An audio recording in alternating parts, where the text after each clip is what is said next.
Hello बच्चों, आज हम पढ़ने वाले हैं क्वांटम संख्याएं, जो केवल क्लास 11th के लिए ही इम्पोर्टेंट नहीं है। इसे अच्छे से पढ़िए। ये जेई और नीट के एग्ज़ाम में भी इस टॉपिक से बहुत सारे सवाल पूछे जाते हैं, तो इसे ध्यान से पढ़िए। आज का हमारा टॉपिक है क्वांटम संख्याएं। ठीक है, क्वांटम संख्या की परिभाषा देख लेते हैं। वह संख्याएं जो परमाणु में उपस्थित कक्ष, कक्षा और इलेक्ट्रॉन के आकार, आकृति, स्थिति और ऊर्जा का निर्धारण करती हैं, उन संख्याओं को हम क्या कहते हैं? क्वांटम संख्या कहते हैं। ठीक है, अब क्वांटम संख्या मुख्यतः 4 प्रकार की होती हैं। पहली जो है हमारी, वो है प्रिंसिपल क्वांटम नंबर, जिसे हिंदी में मुख्य क्वांटम संख्या कहते हैं, और इसे स्मॉल n से प्रदर्शित करते हैं। ठीक है, दूसरी क्वांटम संख्या हमारी है एजीमुथल क्वांटम नंबर, जिसे हिंदी में द्विगंशी क्वांटम संख्या कहते हैं, इसे स्मॉल l से प्रदर्शित करते हैं। तीसरी क्वांटम संख्या हमारी है मैग्नेटिक क्वांटम नंबर, जिसे चुंबकीय क्वांटम संख्या कहते हैं, और इसे स्मॉल m से प्रदर्शित करते हैं। ठीक है, और चौथी क्वांटम संख्या है हमारी स्पिन क्वांटम नंबर, जिसे चक्रण क्वांटम संख्या कहते हैं हिंदी में, और इसे स्मॉल s से प्रदर्शित करते हैं। ठीक है, अब यहाँ पे देखिए मुख्य क्वांटम संख्या, ठीक है, जिसे इंग्लिश में हम क्या कहते हैं? Principal quantum number. ठीक है, यह परमाणु के कोष की संख्या के बारे में बताता है। कोष की संख्या मतलब हमने पढ़ा है ना, K, L, M, N, तो इनके नंबर के बारे में हमें कौन बताता है? मुख्य क्वांटम संख्या बताता है। जैसे हमारे लिए दिया है 4s। ठीक है, तो यहाँ पे जो 4 है वो किसके बारे में इंगित कर रहा है? हमें कोष के बारे में, कि हम चौथा कोष है, जो मतलब चौथी, यहाँ से 1 2 3 4, मतलब इस वाले कक्षा के बारे में कौन बता रहा है? मुख्य क्वांटम संख्या बताता है। ठीक है, तो यहाँ पे हमारी मुख्य क्वांटम संख्या 4s में क्या हो जाएगी? 4 हो जाएगी। ठीक है, अब मुख्य क्वांटम संख्या को किससे प्रदर्शित करते हैं? n से प्रदर्शित करते हैं। यह इलेक्ट्रॉन की मुख्य ऊर्जा स्तर को प्रदर्शित करता है। ठीक है, अभी ये मतलब मुख्य ऊर्जा स्तर को भी प्रदर्शित करता है। कक्षा का आकार बताती है। कक्षा का आकार गोलाकार है कि मतलब कक्षा का आकार गोलाकार भी होता है और वृत्ताकार भी दीर्घ वृत्ताकार भी होता है। ठीक है, तो गोलाकार को वृत्ताकार भी कहते हैं और इसको दीर्घ वृत्ताकार कहते हैं। तो ये बताता है कि कक्षा का आकार कैसा होगा। ठीक है, फिर उसके बाद आता है यह है मतलब जो बाह्यतम कोश से इलेक्ट्रॉनों की दूरी बताता है। क्या बताता है? बाह्यतम कोश से इलेक्ट्रॉनों की, नाभिक से बाह्यतम कोश के इलेक्ट्रॉनों की औसत दूरी को बताता है। ठीक है, तो यह नाभिक से बाह्यतम कोश के इलेक्ट्रॉनों की औसत दूरी बताता है। मतलब हमारा जो नाभिक है, नाभिक से जो हमारा बाह्यतम कोश है, उसमें इलेक्ट्रॉनों की कितनी दूरी है, उसको भी कौन बताता है? हमारी मुख्य क्वांटम संख्या दर्शाता है। फिर उसके बाद कोश में उपस्थित उपकोश को हम n² के द्वारा दर्शा सकते हैं। ठीक है, तो उपकोश जो हमारा कोश है उसमें n² के द्वारा हम बता सकते हैं कि कितने उपकोश होंगे। ठीक है, उपकोश मतलब S, P, D, F, तो इनमें से कितने उपकोश हमारी एक कक्षा में उपस्थित है। जैसे कि पहली कक्षा है तो उसमें कितने उपकोश होंगे? तो पहली कक्षा को अपन n² के द्वारा दर्शाएंगे। n² मतलब 1 का स्क्वायर इज इक्वल टू 1, मतलब पहली कक्षा हमारा केवल एक उपकोश होगा, और एक उपकोश मतलब पहला उपकोश S होगा। ठीक है, अब जैसे हमने क्या किया, 2²। ठीक है, तो इसमें हमारा क्या आया? 4। तो उपकोश में हमारे कितने, जैसे हमारे कितने होगा? एक तो हमारा S होगा और दूसरा P होगा। तो 2 उपकोशों में हमारी कितनी होते हैं? 4 कक्षक होते हैं। तो ये हमें क्या दर्शा रहा है? कक्षकों की संख्या को दर्शाता है। ठीक है, अब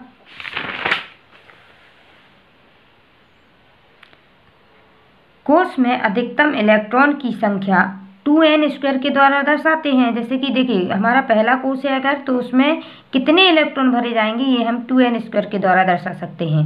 जैसे हमने क्या किया, 2 × 1² तो अब इसका मतलब ये है कि पहली कक्षा में हमारे केवल 2 इलेक्ट्रॉन भरे जाएंगे। ठीक है, फिर 2 × 2², तो यहाँ पे कितना हो जाएगा? 2 × 4 इज इक्वल टू 8 इलेक्ट्रॉन। इसका मतलब ये है कि दूसरी कक्षा में कितने इलेक्ट्रॉन भरे जाएंगे? 8 इलेक्ट्रॉन भरे जाएंगे। ठीक है, 2 × 3² इज इक्वल टू क्या हो जाएगा? यहाँ पे 9 × 2 इज इक्वल टू 18 इलेक्ट्रॉन। तो अपनी जो थर्ड कक्षा है उसमें कितने इलेक्ट्रॉन भरे जाएंगे?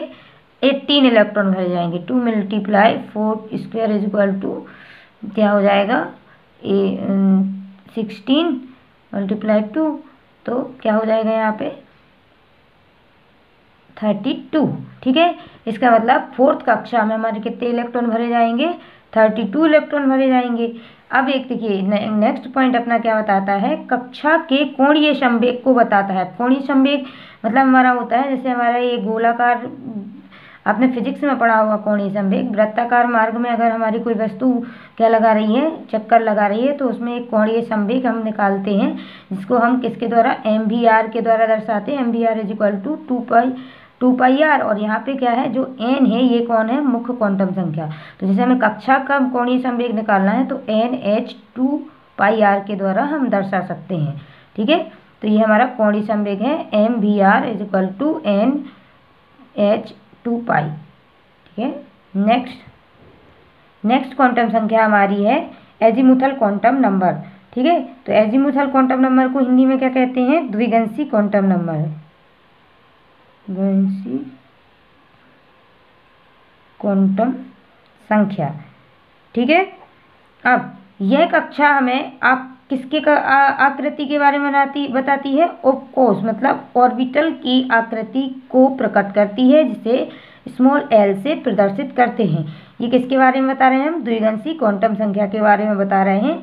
तो ये क्या है, यह कक्षा हमें ऑर्बिटल की आकृति को प्रकट करती है तथा इसे स्मॉल s से प्रदर्शित करते हैं। जैसे कि ये अपना कक्षा में कितने ऑर्बिटल हैं, जैसे यहाँ पे एक ऑर्बिटल है तो s ऑर्बिटल है, तो s ऑर्बिटल की आकृति को प्रदर्शित करता है। जैसे कि ये s ऑर्बिटल कैसे आकार का होता है, गोलाकार आकार का होता है। जैसे p ऑर्बिटल की आकृति कैसी होती है, अपनी डंबलाकार होती है। d ऑर्बिटल की आकृति कैसी होती है, डबल डंबलाकार होती है।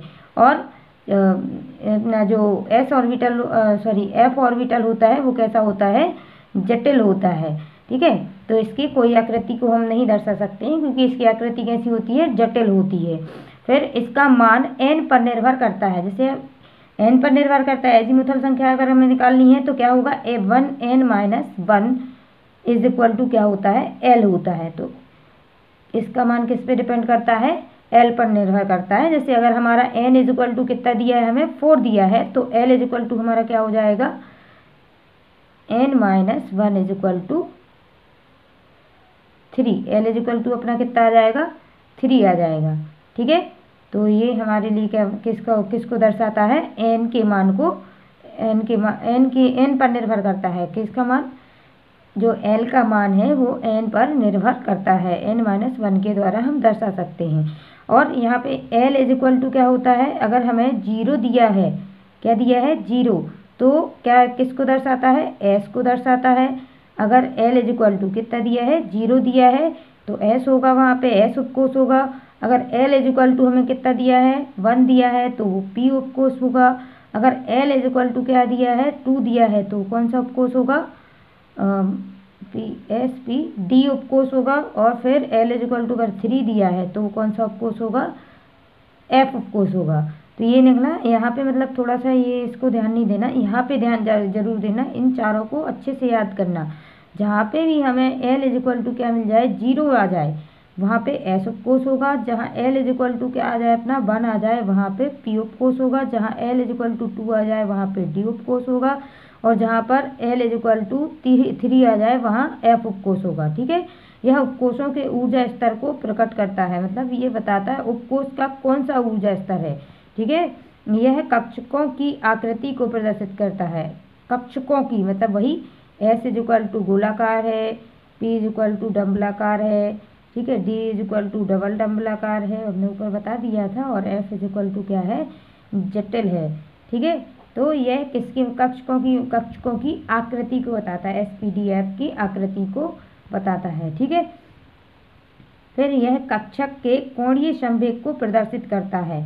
ठीक है, अभी अपन क्या कर रहे थे, कक्षा के कोणीय संवेग को किसके द्वारा प्रदर्शित किया जा रहा था, n के द्वारा, मुख्य क्वांटम के संख्या के द्वारा। और यहाँ पे हम किसकी कोणीय संवेग को बताना चाह रहे हैं, कक्षक के कोणीय संवेग को। और कक्षक के कोणीय संवेग को किसके द्वारा प्रदर्शित किया जाएगा, ये अपना एजीमुथल क्वांटम संख्या के द्वारा। तो यहाँ पे देख सकते हैं MVR = √L+1 h/2π। ठीक है। अगर अपन से किसी भी एक कक्षक के कोणीय संवेग के बारे में पूछ लिया जाए तो हमें कुछ नहीं करना है। अगर हमारे पास L दिया हुआ है तो हमें सिर्फ फॉर्मूले में मान रखना है, और फॉर्मूला क्या होता है, √L+1 h/2π। ठीक है, तो ये हमारा कक्षक के कोणीय संवेग का फॉर्मूला ना। L = 0 to n-1 तक हमारा क्या जाता है, सब सेल जाता है। ठीक है, और सब सेल की जो संख्या है वो कैसे निकाल सकते हैं अपन, सब सेल के हम कितने सब सेल हैं, तो 2L+1। अगर अपने पास L = क्या दिया है, 0 दिया है, S है, तो यहाँ पे क्या आ जाएगा, 0। L = क्या दिया हुआ है, 0, तो कितने सब सेल होंगे वहाँ पे, यहाँ पे 0 रख देंगे तो 1 सब सेल होगा।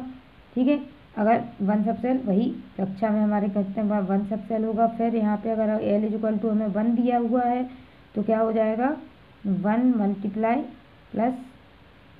+1 = क्या आ जाएगा यहाँ पे, 3। यही देखिए, S में कितने सब सेल होते हैं, 1, और मतलब कितने कक्षक होते हैं, 1 होता है, और P में कितने होते हैं, 3 होते हैं। तो इस प्रकार से ही हमें फॉर्मूला दिया हुआ है कि सब सेल हम L के द्वारा निकाल सकते हैं। अब सब सेल में कितने इलेक्ट्रॉन हैं उसको हम किसके द्वारा निकाल सकते हैं, 4L+2। तो जैसे अगर हमारा क्या है, L = 0 दिया हुआ, और 0 मतलब क्या है, S सब सेल।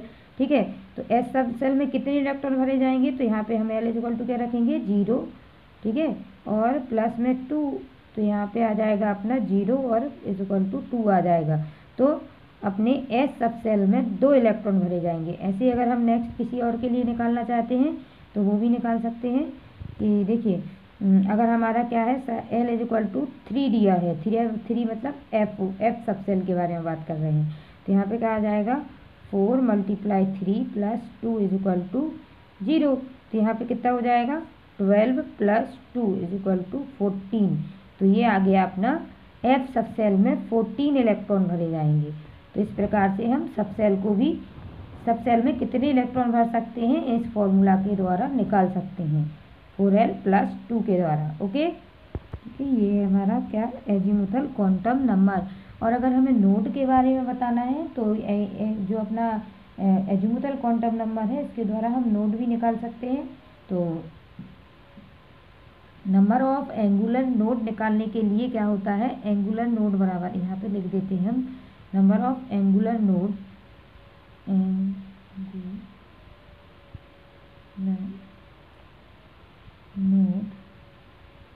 नोड्स बराबर क्या होता है, L के जस्ट L के बराबर होता है। अगर एजीमुथल क्वांटम नंबर के बराबर, अगर हमें पता है कि एजीमुथल नंबर क्या है, एजीमुथल क्वांटम नंबर क्या है, तो वो एंगुलर नोड भी उतना ही होगा हमारे उस कक्षा के लिए। एंगुलर नोड क्या होगा, उस कक्षा का एंगुलर नोड L के बराबर ही होता है। ठीक है, नंबर ऑफ नोडल प्लेन भी जो होते हैं, नोडल प्लेन निकालना है अगर हमें, तो क्या किसके बराबर होंगे, नोडल प्लेन भी हमारा नंबर ऑफ नोडल प्लेन। ठीक है, नंबर ऑफ नोडल प्लेन किसके बराबर होंगे, वो भी L के बराबर ही होंगे, नंबर ऑफ नोडल प्लेन। ठीक है, अगर हमें L पता है, या मतलब हमें ये पता है कि L कितना है, अगर 0 है L, तो नंबर ऑफ नोडल प्लेन भी अपने क्या होंगे, 0 होंगे।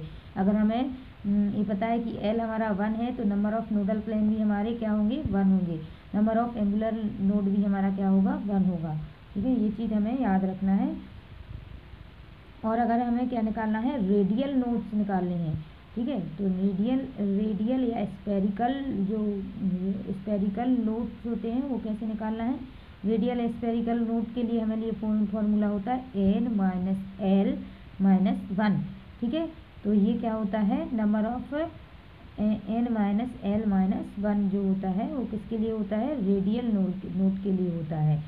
तो ये नोडल प्लेन हो गया अपना टोटल नोड, और टोटल नोड किसके बराबर होता है, टोटल नोड अपना होता है L-R। ठीक है, तो ये क्या होता है, टोटल नोड अपना होता है, टोटल नोड = अपना होता है L-R। ठीक है, टोटल नोड अगर अपन को निकालना है तो वो किसके बराबर होगा, L-R के बराबर होगा। देखिए, इसमें हम जो एक्स्ट्रा ये चीज़ बता रहे हैं, ये हमने 11th के लिए इम्पोर्टेंट नहीं है, 11th में मतलब नहीं आएगा, लेकिन हाँ जेई या नीट के एग्ज़ाम की आप तैयारी कर रहे हैं तो वहाँ पे नोडल एंगुलर नोडल प्लेन और ये टोटल नोड्स है और रेडियल नोड, ठीक है। तो ये रेडियल नोड के लिए है, यहाँ पे मैंने लिखा नहीं, सॉरी, किसके लिए है, रेडियल नोड, ठीक है। तो ये 4 एक्स्ट्रा हैं जो हमें इसमें पढ़ना है कि ये कहाँ से मतलब ये क्या होता है और अपन एल के द्वारा इसको कैसे फाइंड कर सकते हैं, ठीक है। तो मैं इसको अलग से समझा दूंगी और अच्छे से। अभी तो है क्वांटम संख्या पे फोकस है क्योंकि 11th का टॉपिक है और अच्छे से हमें पढ़ना है, आता भी है, इम्पोर्टेंट भी है, ठीक है। तो ये नंबर ऑफ एंगुलर नोड अगर हम निकाल रहे हैं तो वो भी एल के बराबर होंगे। नोडल प्लेन किसके बराबर होगा, एल के बराबर होगा। और अगर रेडियल नोड अपन को निकालना है तो n माइनस एल माइनस 1, ये हमारा फॉर्मूला है किसके लिए, रेडियल नोड के लिए। और टोटल नोड अगर हमें निकालना है तो एल माइनस आर होगा, ठीक है। और अपना जो n है ना, मतलब मुख्य क्वांटम संख्या के द्वारा भी हम नोड निकाल सकते हैं। वो किसके बराबर होता है, n माइनस 1 के बराबर होता है कुल नोड। अगर हमें टोटल नोड निकालना है तो वो भी हम किसके द्वारा, मुख्य क्वांटम संख्या के द्वारा। टोटल नोड किसके द्वारा निकाल सकते हैं, मुख्य क्वांटम संख्या के द्वारा निकाल सकते हैं। वो n माइनस 1 होता है टोटल नोड निकालने के लिए, ठीक है ना। अब हम आ रहे हैं अपनी तीसरी क्वांटम संख्या पर, जिसका नाम क्या है, चुंबकीय क्वांटम संख्या, जिसे इंग्लिश में क्या बोलते हैं, मैग्नेटिक क्वांटम नंबर, ठीक है। यह उपकोष के ऊर्जा स्तर मतलब कक्षकों को प्रदर्शित करती है। इसे m से प्रदर्शित करते हैं, ठीक है। m का मान l पर निर्भर करता है और l के लिए m का मान प्लस l से लेकर कहाँ तक जाता है, माइनस l तक जाता है, ठीक है। अगर हमारा क्या है, l बराबर, अगर हमें क्या दिया हुआ है, l बराबर 0 दिया है तो इसका मान भी, m का मान भी हमारा क्या होगा, 0 होगा, क्योंकि प्लस l भी 0 रहेगा, माइनस l भी 0 रहेगा और 0 0 ही रहेगा, ठीक है। और अगर हमें l इक्वल टू 1 दिया है तो m का मान क्या हो जाएगा, प्लस l से लेके, m इक्वल टू हमारा क्या हो जाएगा, प्लस l से लेके कहाँ तक जाएगा, माइनस, अगर हम यहाँ से ले लेते हैं माइनस l 0 और प्लस l, तो 1 कितना है अपना यहाँ पे, 1 है, तो माइनस 1 0 और प्लस 1, ये हमारा क्या हो जाएगा, m का मान। यदि हमें l बराबर 1 दिया है तो m इक्वल टू क्या हो जाएगा, माइनस 1 0 और प्लस 1 हो जाएगा। अगर l इक्वल टू हमें क्या दिया है, 2 दिया है, तो m इक्वल टू क्या हो जाएगा हमारा, माइनस 2 माइनस 1 0 प्लस 1 और प्लस 2, ठीक है। और यदि l इक्वल टू हमें क्या दिया है, 3 दिया है, तो क्या आ जाएगा, minus 3 minus 2 minus 1 0 plus 1 plus 2 और प्लस 3, ठीक है। और ये हमें क्या बताता है, मुख्यतः उपकोषों के कक्षक, ठीक है, जैसे कि ऊर्जा स्तरों को बताता है। तो देखिए, ये देखिए 1 1 2 3 4 5 6 7 और l इक्वल टू 3 है, मतलब क्या है, f है। और f में कितने कक्षक होते हैं, 7 कक्षक होते हैं। तो ये ऊर्जा स्तरों के ऊर्जा स्तरों को क्या करता है, प्रदर्शित करता है, ठीक है। इस प्रकार से हमारा क्या हो गया, चुंबकीय क्वांटम नंबर हो गया यहाँ पे, ठीक है। जैसे आप देख सकते हैं, ये 7 के लिए हम यहाँ पे क्या बना सकते हैं, 1 ऑफ कोर्स, तो इसके लिए -3 हो जाएगा, इस कक्षक के लिए -2 हो जाएगा, इस कक्षक के लिए -1 हो जाएगा, इसमें 0 आ जाएगा, +1 आ जाएगा, -2 आ जाएगा और +3 आ जाएगा। जैसे यहाँ पे देख सकते हैं, उनका कक्षक बनाना चाहें तो 5 जाएंगे और ये l इक्वल टू 2 मतलब क्या है, डी ऑफ कोर्स। और डी ऑफ कोर्स में कितने कक्षक होते हैं, ये हम यहाँ पे दर्शा सकते हैं कि 5 कक्षक होते हैं। पी ऑफ कोर्स में कितने होते हैं, 3, तो ये हम यहाँ पे देख सकते हैं। और एस ऑफ कोर्स में कितना होता है, 1 ही होता है, जिसे हम 0 के द्वारा, m इक्वल टू 0 के द्वारा दर्शाते हैं, ठीक है। अब नेक्स्ट अपना क्वांटम संख्या आती है स्पन क्वांटम संख्या, जो हमारी इस वीडियो की लास्ट क्वांटम संख्या है, जिसे हिंदी में चक्रण क्वांटम संख्या कहते हैं। यह इलेक्ट्रॉन के चक्रण की दिशा को प्रदर्शित करती है और इसकी किसी चुंबकीय क्वांटम संख्या m के लिए चक्रण क्वांटम संख्या s का मान +1 मतलब +1/2 और -1/2 होता है, ठीक है। मतलब ये क्या बताता है, घड़ी की दिशा में इलेक्ट्रॉन अपना चक्रण लगा रहा है कि घड़ी की विपरीत दिशा में, ठीक है, क्लॉकवाइज आ रहा है या एंटी क्लॉकवाइज आ रहा है, ठीक है। तो किसी कक्षक के जैसे एम का मान क्यों बताया, एम क्यों बोला, एम मतलब ये हमें उपकोष के बारे में बताता हूँ। किसी उपकोष में इलेक्ट्रॉन कितने हैं, 2 हैं, और दोनों इलेक्ट्रॉन में से कोई एक इलेक्ट्रॉन घड़ी की दिशा में चक्कर लगा रहा है और दूसरा इलेक्ट्रॉन किस में लगाता है, घड़ी की विपरीत दिशा में चक्कर लगाता है। तो इसको हम S = +1/2 या S = -1/2 के द्वारा दर्शा सकते हैं। जैसे कोई एक इलेक्ट्रॉन है अपना वो प्लस, जैसे ये है घड़ी की दिशा में चक्कर लगा रहा है जो, उसको क्या बोलेंगे +1/2, और अगर ये दिया है तो उसको क्या बोल देंगे -1/2, ये घड़ी की विपरीत दिशा में चक्कर लगा रहा है। ठीक है, तो इस प्रकार से ये हमारा स्पिन क्वांटम नंबर हो जाएगा। यहाँ पे स्पिन क्वांटम नंबर जो है वो किसके इलेक्ट्रॉन के एंगुलर मूवमेंट के बारे में दर्शाता है, जिसे हम देखिए μs = √S+1 और h/2π के द्वारा निकाल सकते हैं। हमें क्या बता रहा है, एंगुलर मूवमेंट किसका, स्पिन क्वांटम नंबर का, क्वांटम नंबर में इलेक्ट्रॉन का मूवमेंट बताएगा। ठीक है, तो ये हम इसके लिए एंगुलर मूवमेंट निकाल सकते हैं स्पिन क्वांटम नंबर के द्वारा। यहाँ पे हमारी क्वांटम संख्या कंप्लीट हो जाती है।